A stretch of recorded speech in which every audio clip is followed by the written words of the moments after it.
বিরোধী দলগুলোর ব্যাপক চাপে শেষমেশ সংসদে এসআইআর নিয়ে আলোচনায় রাজি কেন্দ্র। আজ সংসদ বিষয়ক মন্ত্রী কিরেন রিজিজু বিভিন্ন বিরোধী দলের নেতার সঙ্গে বৈঠক করলেন এবং সেই বৈঠকের পর কিরেন রিজিজু কি বললেন প্রথমে দেখে নিন। ऑल पार्टी फ्लोर लीडर्स का मीटिंग अच्छी तरह से हुई है। इस बात पे सहमति हो पाया है कि मंडे को लोकसभा में वंदे मातरम के 150 साल पूरे होने पर हम विशेष चर्चा करेंगे। मंगलवार को लोकसभा में इलेक्शन रिफॉर्म्स को लेकर के हम दिन भर चर्चा करेंगे। 10 घंटे का टाइम तय किया गया है। अगर जरूरत पड़ेगा तो उसमें हम टाइम एक्सटेंशन करेंगे। इलेक्शन रिफॉर्म्स का जब चर्चा होगी तो एसआईआर का मुद्दा भी वो उठा सकते हैं। সরাসরি চলে যাব, রয়েছেন আমাদের প্রতিনিধি আবির ঘোষাল। আবির, প্রথম দিন থেকে বিহারে যেদিন প্রথম এসআইআর বিহারের জন্য ঘোষণা হলো, মুখ্যমন্ত্রী মমতা বন্দ্যোপাধ্যায় তোপ দেখেছিলেন সেই দিনই। তারপরে রাস্তায় নেমেছেন আজ এবং তারপরে সংসদের অধিবেশন চালু হওয়ার পর থেকে বিরোধীদের হৈহট্টগোল, বিরোধীরা বারবার এসআইআর নিয়ে আলোচনার দাবি, এবং সেটাই কি চাবিকাঠি এই সাফল্যের বিরোধীদের যে 10 ঘন্টা সময় ধরা হলো?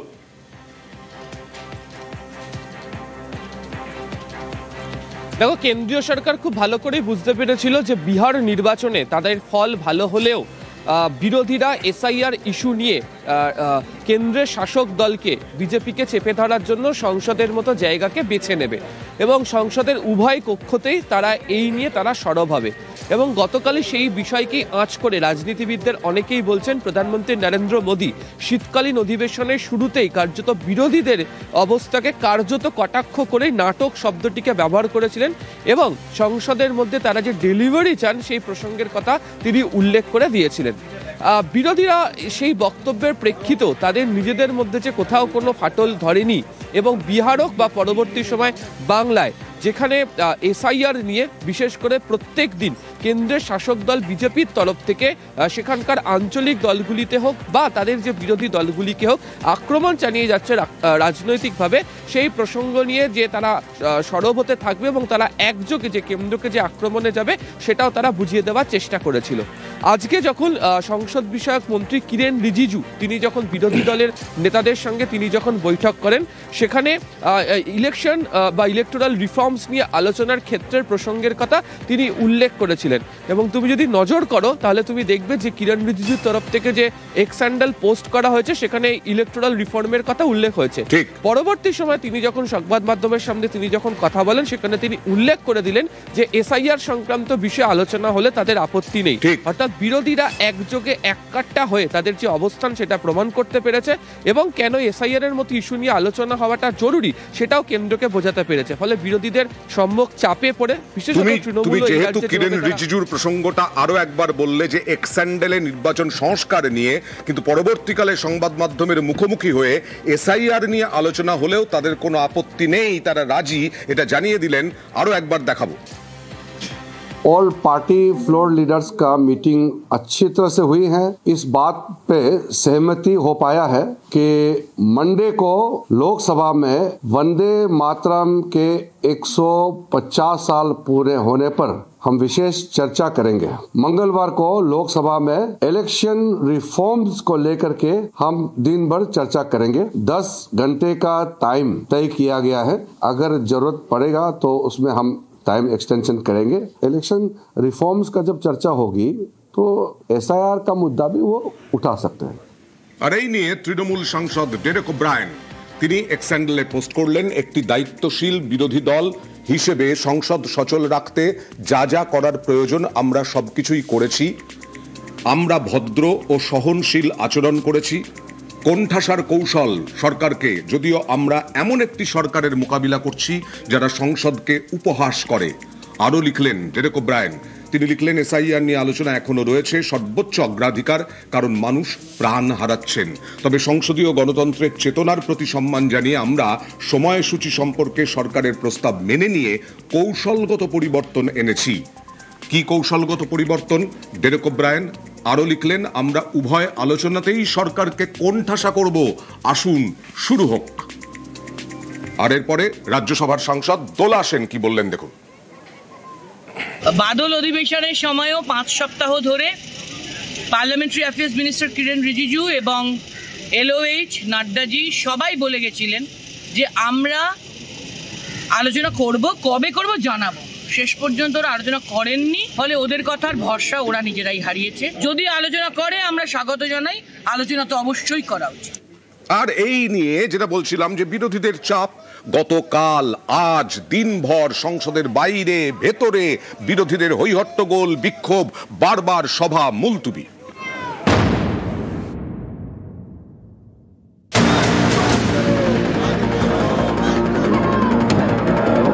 এসআইআর নিয়ে শুরু থেকে গরম সংসদের শীতকালীন অধিবেশন। বিরোধীদের দাবি সংসদে অবিলম্বে আলোচনা করতে হবে এসআইআর নিয়ে। মঙ্গলবার সকালে সংসদের মকরদুয়ারের সামনে প্ল্যাকার্ড হাতে বিক্ষোভ দেখান বিরোধী সাংসদরা।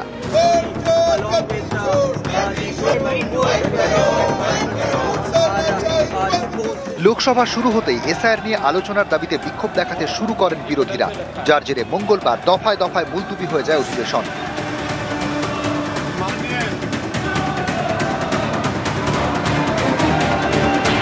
You ask me every day why Parliament is not functioning. It's not functioning because they're refusing to talk about anything. So it's very easy to blame the opposition. But the fact is they are not allowing any discussion on anything. And that is not democracy. রাজ্যসভায় অধিবেশন চলে, slogan বিক্ষোভও চলতে থাকে।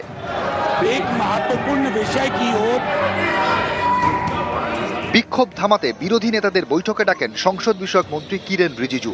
রিজিজু বলেন সরকার SIR নিয়ে আলোচনায় রাজি। বিরোধী নেতারা তাকে বলেন সংসদের ভেতরে গিয়ে তা ঘোষণা করতে। দুপুরে রাজ্যসভায় দাঁড়িয়ে কিরেন রিজিজু বলেন কেন্দ্রীয় সরকার এসআইআর নিয়ে আলোচনায় রাজি, তবে আগে বন্দে মাতরমের 150 বছর উপলক্ষে আলোচনা হবে, তারপর সিদ্ধান্ত হবে এসআইআর নিয়ে কবে এবং কতক্ষণ আলোচনা করা যায়।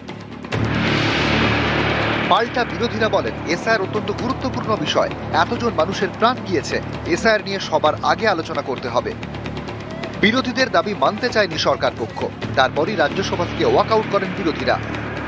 পার্লামেন্টারি অ্যাফেয়ার্স মিনিস্টার কিরেন রিজিজুর ঘরে মিটিং হলো, উনি মেনে নিলেন যে সর্বপ্রথম এটা নিয়েই আলোচনা হবে, 2টোর সময় আমি ঘোষণা করব দিনক্ষণটা। আমরা বলেছিলাম আজকে নয় কালকে দিনক্ষণটা ঘোষণা করবো, তারপরে অন্য কাজে এগোবো। কিন্তু কিরেন রিজিজু হাউসে না এসে হাউস অ্যাডজর্ন করে দিলেন, যার থেকে বোঝা যায় এতগুলো মানুষের মৃত্যু সরকারের কাছে কোনো মূল্য নেই। ফলে ওদের কথার ভরসা ওরা নিজেরাই হারিয়েছে। এবারেও গতকাল থেকে একই কাজ ওরা করছে, বলছে হ্যাঁ হ্যাঁ আলোচনা করব, কিন্তু কবে করব সেটা এখন বলতে পারছি না। আলোচনা তো অবশ্যই করা উচিত। इतनी बड़ी बिहार में हार हुई, एक व्यक्ति ने कॉम्प्लेन नहीं किया करोड़ों वोटर्स में कि हमारा नाम गलत कटा या हमको वोट देने नहीं दिया गया। बिहार में किसी बीरो ने कहा कि हमको दबाव पड़ रहा है, तो ये कहानी कहां से आ रही है? क्योंकि बंगाल में घुसपैठियों को बचाने की कवायद चल रही है ताकि उनकी सरकार में घुसपैठिए वोट दें। ऑल पार्टी फ्लोर लीडर्स का मीटिंग अच्छी तरह से हुई है। इस बात पे सहमति हो पाया है कि मंगलवार को लोकसभा में इलेक्शन रिफॉर्म्स को लेकर के हम दिन भर चर्चा करेंगे। 10 घंटे का टाइम तय किया गया है, अगर जरूरत पड़ेगा तो उसमें हम टाइम एक्सटेंशन करेंगे। इलेक्शन रिफॉर्म्स का जब चर्चा होगी तो एसआईआर का मुद्दा भी वो उठा सकते हैं। নিউজ 18 বাংলা। রাজ্যের মুখ্যমন্ত্রী মমতা বন্দ্যোপাধ্যায় জানিয়ে দিলেন বাংলায় কোনো ডিটেনশন ক্যাম্প নয়, ডিটেনশন ক্যাম্প করে মানুষকে দুর্ভোগে ফেলতে দেওয়া হবে না, পড়তে দেওয়া হবে না, এমনটাই জানিয়ে দিলেন মুখ্যমন্ত্রী মমতা বন্দ্যোপাধ্যায় আজকে নবান্নের সাংবাদিক বৈঠক করে। এবং তিনি বললেন যে রাজ্য সরকারের রিপোর্ট কার্ড পেশ করে এই দাবি করলেন, রাজ্যের বিষয়ে কেন্দ্রকে হস্তক্ষেপ না করতে অনুরোধ করলেন। কেন্দ্রের হস্তক্ষেপ হলে রাজ্যবাসীকে সর্বশক্তি দিয়ে রক্ষা। আমি কমিউনাল পলিটিক্স করি না, কিন্তু আমি সেকুলার পলিটিক্স করি। আমি সংবিধান মানি, তাই সর্বধর্মের সব মানুষকে সম্মান করি। বাংলায় সবার জন্য মনে রাখবেন নিশ্চিন্ত নিরাপত্তা, এখানে কোনো ডিটেনশন ক্যাম্প ট্যাম্প করে আমরা কাউকে দুর্ভোগের অরাজকতা সৃষ্টি করতে দিই না। বাংলার মানুষ বাংলায় ভালো থাকুন।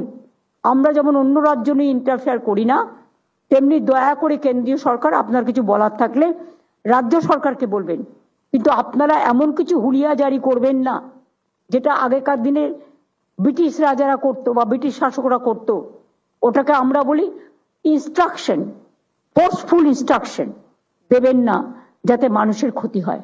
আর সেটা যদি করেন রাজ্য সরকার থেকে মানুষকে যতটা মদত করার, আমরা তো করবই, কারণ আমরা তো মানুষের কাছে দায়বদ্ধ, আমরা গণতন্ত্রের কাছে দায়বদ্ধ, আমরা সংবিধানের কাছে দায়বদ্ধ, আমরা নাগরিক অধিকারের কাছে দায়বদ্ধ, আমরা গণতন্ত্রের প্রতি দায়বদ্ধ। এসআইআর এর কাজে অসুস্থ এবং মৃতদের পাশে রাজ্য, মৃতের পরিবারকে 2 লক্ষ আর্থিক সাহায্য, অসুস্থ চিকিৎসারতদের 1 লক্ষ আর্থিক সাহায্যের ঘোষণা মুখ্যমন্ত্রী। বিএলওদের অনেকেই মৃত্যু এবং অসুস্থ। অনেক মানুষ মারা গেছে ইতিমধ্যেই, দুঃখে সুইসাইড করে এসআইআর এ, তাদের জন্য আমরা পুরো সমবেদনা জানাই। আমার বিএলওরাও মারা গেছে, বিএলওদের প্রত্যেকটা পরিবার যারা মারা গেছে 2 লক্ষ টাকা করে অলরেডি 2টো পরিবারে দেওয়া হয়েছে, একটা বাকি আছে, যদি কেউ নিতে চায় দিয়ে দেবো, তারা যদি রাজি থাকে। আর যারা অসুস্থ হয়ে হসপিটালে ভর্তি আছে 1 লক্ষ টাকা করে দিয়ে দাও। আর একটা হচ্ছে এসআইআর এ যারা মারা গেছে আইদার সুইসাইড অর ট্রমায় অর এখনো স্ট্রোকে ভর্তি আছে, 39 জন মারা গেছে এখনো পর্যন্ত যতটুকু আমার নলেজে আছে। 13 জন হসপিটালে সিরিয়াস আছে ইনক্লুডিং বিএলও, আর 3 জন হচ্ছে যারা সুইসাইড কমিট করতে গেছিল সিরিয়াস আছে। ভূত ভোটার নিয়ে এ রাজ্যের বিজেপি সভাপতি শ্রমিক ভট্টাচার্যের তৃণমূলকে টার্গেট। ফাঁকা জমি প্লটে তৃণমূলের ভোটার আছে বলে কটাক্ষ শ্রমিক ভট্টাচার্যের, পাল্টা কটাক্ষ কুণাল ঘোষের। দুয়ারে সরকার কবরে ভোটার, ভোটের দিন আসবেন, কবর থেকে উঠে ভোট দিয়ে আবার কবরে ফিরে চলে যাবে। যারা ওই দিন প্রিসাইডিং অফিসার থাকবেন, যদি ভূতের ভয় থাকে আগেই ওঝা টোঝা নিয়ে যাবে, কারণ ভূত ভোট দিতে আসবে। ফাঁকা জমি, ফাঁকা প্লট, সেখানেও ভোটারের নাম তোলা। পশ্চিমবঙ্গের এই এসআইআর প্রক্রিয়া দেখবার জন্য সারা ভারতবর্ষের বিরোধী দলের নেতাদের এবং দেশের বিভিন্ন মানুষ পর্যটনেও আসতে পারেন এখন বাংলায়। দুয়ারে সরকার কবরে ভোটার, তার পরের শব্দটা কোথায়? মঙ্গল গ্রহে বিজেপি। শ্রমিক ভট্টাচার্য, আপনি এইসব কথা বলছেন কেন? বিএলএ 2 কোথায়? আপনাদের লোক নেই, জন নেই, সংগঠন নেই, সেগুলোকে ঢাকতে এখন মৃত ভোটার কেন থাকবে, উঠে এসে ভোট দেবে। আপনি পরিষ্কার বলুন, আপনার বিএলএ 2 ওই বুথে কি করছিল? আপত্তি তো করবেন নির্বাচন কমিশনে। আপনি এখানে সাহিত্য করছেন, এটা কি ঠিক হচ্ছে শ্রমিক বাবু? এ রাজ্যে রোহিঙ্গাদের নিয়ে, রোহিঙ্গাদের অনুপ্রবেশ নিয়ে তরজা তুঙ্গে, তখন দিল্লির জেল থেকে কয়েকজন রোহিঙ্গা উধাও হয়ে যাওয়ার মামলায় দিল্লিতে সুপ্রিম কোর্টের কড়া পর্যবেক্ষণ, প্রধান বিচারপতি সূর্যকান্ত এবং বিচারপতি জয়মাল্য বাগচির কড়া পর্যবেক্ষণ, যে রোহিঙ্গারা যারা কাঁটাতার পেরিয়ে বা সুড়ঙ্গ খুঁড়ে যারা এদেশে এসেছেন, তাদের খাবার আশ্রয় কেন, তাদের জন্য কি আমরা রেড কার্পেট বিছিয়ে রাখবো? রোহিঙ্গাদের জন্য নির্দিষ্ট আইন তৈরির কথাও বলেন প্রধান বিচারপতি সূর্যকান্ত।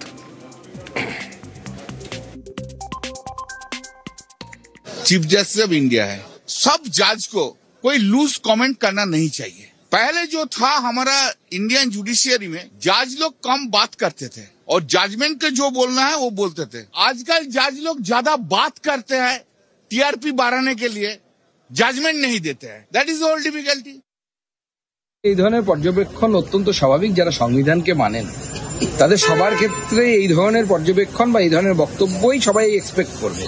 এটা হতে পারে না যে কোনো যে কেউ এসে এইখানে থাকতে পারবে। এটা কোনো ধর্মশালা নয়, ধর্মশালা হওয়া উচিতও নয়। যে সুপ্রিম কোর্ট যে কথা বলেছে তাকে আমরা স্বাগত জানাচ্ছি। অন্তঃসত্ত্বা সোনালী খাতুন, তাকে বিএসএফ দিয়ে দিয়েছিল বাংলাদেশে, তিনি জামিন পেয়েছেন বাংলাদেশের আদালতে, কিন্তু তারপরেও কবে ফিরবেন নিজের দেশের মাটিতে, এই নিয়ে উদ্বেগে সোনালীর পরিবার।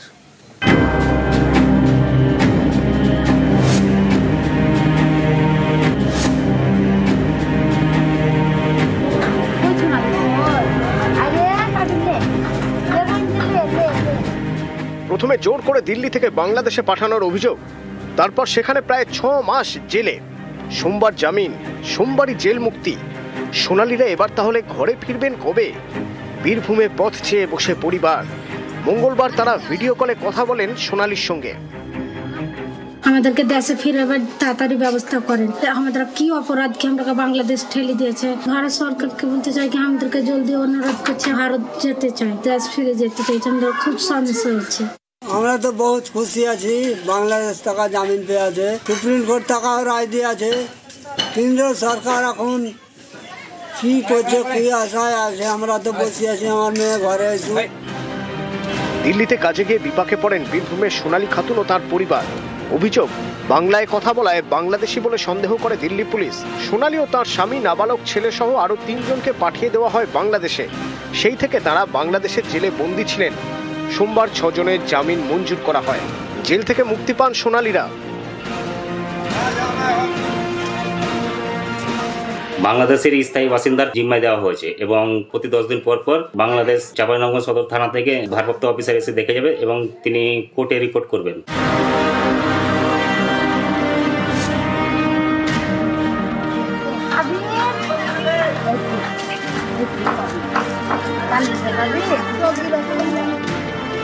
বীরভূমের পাইকরের বাসিন্দা সোনালী দিল্লির রোহিণীতে পরিযায়ী শ্রমিকের কাজ করতেন।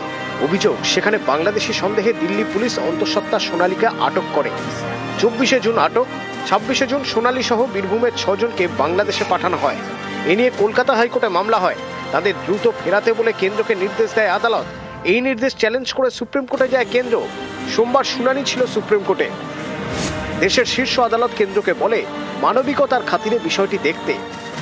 বুধবার ফের শুনানি। আমাদেরকে দেশে ফিরাবার তাড়াতাড়ি ব্যবস্থা করেন। আমাদের কি অপরাধকে আমরা বাংলাদেশ ঠেলে দিয়েছে। ভারত সরকারকে বলতে চাই কি আমাদেরকে জলদি অনুরোধ করছে, ভারত যেতে চাই, দেশ ফিরে যেতে চাই। আমাদের খুব সমস্যা হচ্ছে। নিউজ 18 বাংলা। 6 মাস ধরে বাংলাদেশে বন্দি, তারপরে জেল মুক্তি, তারপরেও এই সোনালীকে কেন কেন্দ্র সরকার ফেরাতে পারছে না বলে তোপ কুণাল ঘোষের। আর পাল্টা সোনালীতেই কেন শুধু উদ্বেগ শ্রমিক ভট্টাচার্যের।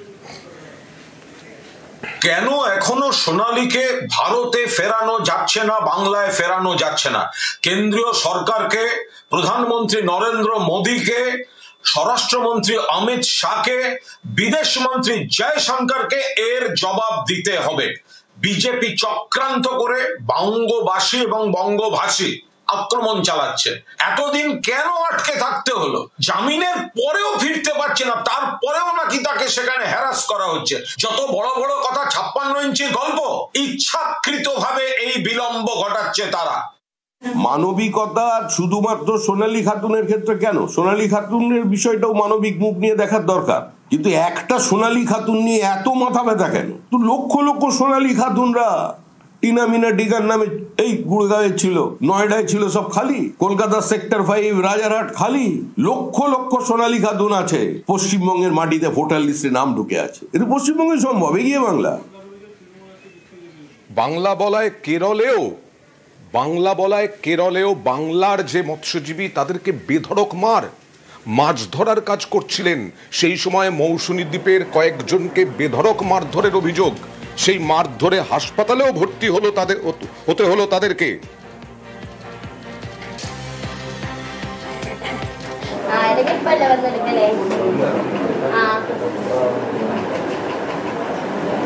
কেরল শহরে কাজে এসেছিলাম। এখানে কোড়িকোড ডিস্ট্রিক্ট চালিয়াম একটা জায়গায় আমরা এখানে এই মাছ ধরার কাজে এসেছিলাম। তো গতকাল রাতে এখানকার মালায়ালাম লোক, মানে কেরালার লোক, আমাদের বাঙালি দেখে ওরা রাতে আমাদেরকে মারধর করে। তারপরে এখানে যেখানে মাছ বিক্রি হয় ওরা ওখানে এসেও আমাদেরকে মারধর করে।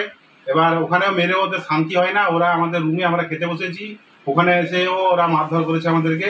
এমন মার মেরেছে, সেলাইন চলছে, একজন তো গুরুতর ভাবে খুব অসুস্থ। মিশন 26, আর এই মিশন 26-এ উন্নয়নের পাঁচালী। গত 15 বছরের রাজ্যের সাফল্যের খতিয়ান আর পাল্টা শান কেন্দ্রীয় বঞ্চনায়। উন্নয়নের যে পাঁচালী এইরকম দেখতে হবে, কিন্তু যেহেতু কয়েকটা আরো সংযোজন হবে, সংযোজনটা বাকি আছে। আমি যেগুলো বলে দিলাম সংযোজন হবে, সেগুলো হওয়ার পরে আমরা আপনাদের কাছে 7 দিনের মধ্যে উন্নয়নের পাঁচালীটা রিমডেল করে আপনাদের কাছে পাঠিয়ে দেব। বছর গড়ালেই রাজ্যে বিধানসভা নির্বাচন, তার আগে 15 বছরের কাজের খতিয়ান। মঙ্গলবার নবান্নে প্রকাশ করা হলো উন্নয়নের পাঁচালী। পাশে পরস্পর হাতে হাত রেখে কিভাবে ভরেছে সিন্ধু বিন্দু বিন্দু থেকে তারি গৌরব গাথা করতে বর্ণনা, নতুন পাঁচালী গান করেছি রচনা। শোনো শোনো বন্ধুগণ, শোনো দিয়া মন, বাংলার নয়ন করে বিবরণ। আমাদের উন্নয়নের পচারি যেন ঘরে ঘরে পৌঁছে যায়। আপনারা ইলেকশনের কাজ যেমন করছেন করুন, আমাদের কিছু মানুষের কাছে কমিটমেন্ট আছে। নতুন যে কাজগুলো দেওয়া হয়েছে, যে যত তাড়াতাড়ি করবে রাজ্য সরকার থেকে তাকে বিশেষ পুরস্কৃত করা হবে। এবং মিনিস্টারদেরও বলবো এসব ব্যাপারে লক্ষ্য রাখতে। আর সিএস কে বলবো এই কাজগুলো ঠিকমতো মনিটর হচ্ছে কিনা। 10 জন অবজারভার তো আমরা সিনিয়র পাঠাচ্ছি জেলায় জেলায় দেখার জন্য, কিন্তু তা সত্ত্বেও একটা মনিটরিং টিম স্টেটের থেকে করে দেওয়া। গত কয়েকটি নির্বাচনে মহিলারা ঢেলে ভোট দিয়েছেন তৃণমূলকে। 26-এর আগে তাই নজর মহিলা ভোটে। আমরা বছরেই তো 12,000 টাকা দিই, প্রতি বছর, 5 বছরে নয়, 5 বছর আমরা 60,000 দিই এখনো পর্যন্ত। এবং যারা শিডিউল কাস্ট শিডিউল টাইপ তারা 12 করে পায়, তাহলে বছরে তারা কত পাচ্ছে? 14,000। তাহলে 14 5 দিয়ে গুণ করুন, 70 হয়ে গেল। তাই আমাদের সংখ্যাটা এখনো পর্যন্ত যেটা আছে, 2,21,00,000 মহিলা লক্ষ্মীর ভান্ডার এখনো পাচ্ছেন। লক্ষ্মীর ভান্ডার মনে রাখবেন, অনেক রাজ্যে বিজেপি যেটা দেখানোর জন্য করছে, বিহারে ভোটের আগে 10,000, ভোটের পরে বুলডোজার। 14 বছরে রাজ্যে 2 কোটি লোকেরও বেশি কর্মসংস্থান হয়েছে। সারা দেশে আমরা বেকারত্বের স্থান 40% কমিয়েছি। অর্থনৈতিক করিডোর 6টি হচ্ছে, এর মধ্যে 2 লক্ষ কোটি টাকার বেশি বিনিয়োগের সম্ভাবনা হয়েছে। এখানে 1 লক্ষ কর্মসংস্থান আরো তৈরি হবে। একদিকে সরকারের উন্নয়নের খতিয়ান, অন্যদিকে কেন্দ্রের বিরুদ্ধে বঞ্চনার অভিযোগে শান।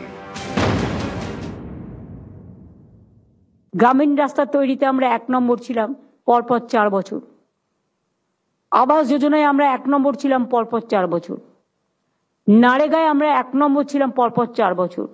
আমাদের টাকাটা এখনো দিচ্ছে না। আশা করব তারা দেবেন। কবে আর দেবেন? ইলেকশন তো এসে যাচ্ছে। এরপরে কি ফেব্রুয়ারিতে ছাড়বেন, ছেড়ে বলবেন টাকাটা মার্চে খরচ হলো না, ফিরে গেল?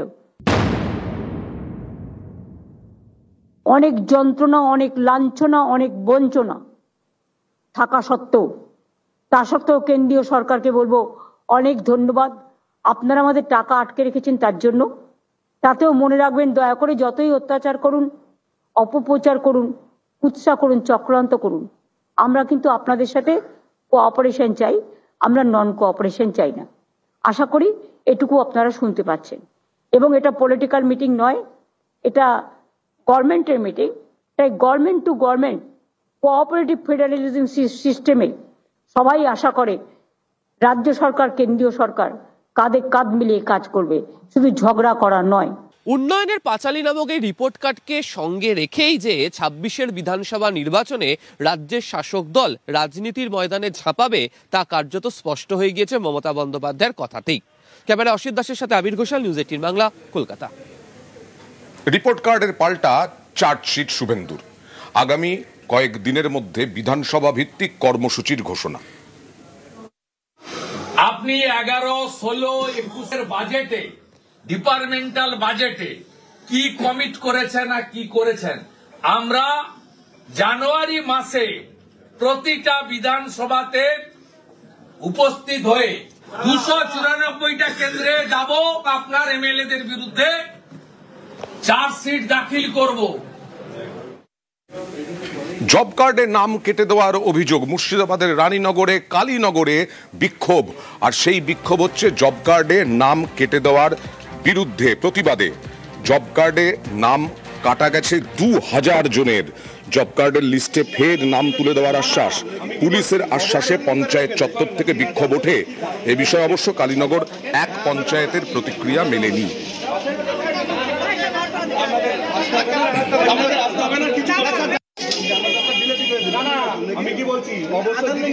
আমি নিজে বসে থেকে কম্পিউটারে আমার জব কার্ডটা আমি রিনিউয়াল করে গেছি, এবং আমার নয়, সাধারণ পাবলিকের সকলের বাড়ি বাড়ি গিয়ে জেরক্স নিয়ে এসে বসে আমি এন্ট্রি করে গেছি।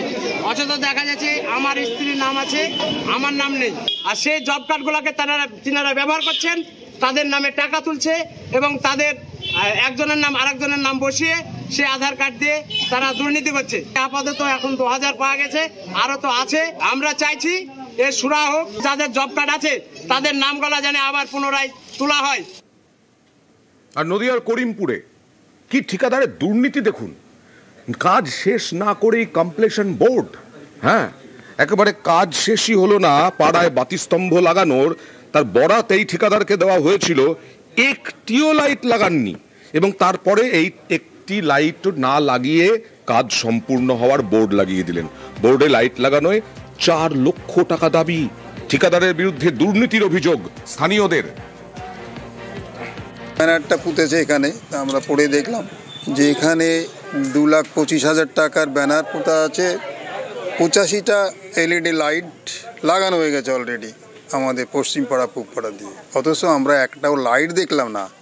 কিন্তু 2,25,000 টাকার লাইট লাগানো হয়ে গেছে, বোর্ড লাগিয়ে দিয়েছে, লাইটগুলো কোথায় গেল? টাকাটা যে 2 লক্ষ টাকা, সেই টাকা এখনো মানে পরিশোধ করা হয়নি, কাজও হয়নি। যেটাকে যেন করা হয়েছিল ওখানে যে ছাপানো হয়েছিল, ছাপানোটা অন্য জায়গায় কন্ট্রাক্টররা ছাপিয়েছিল, সেই জায়গাটা করা হলো, এটা নির্মাণ হবে এই কথা না বলে নির্মাণ হইল, এটা ভুল, এটা আমরাও স্বীকার করছি।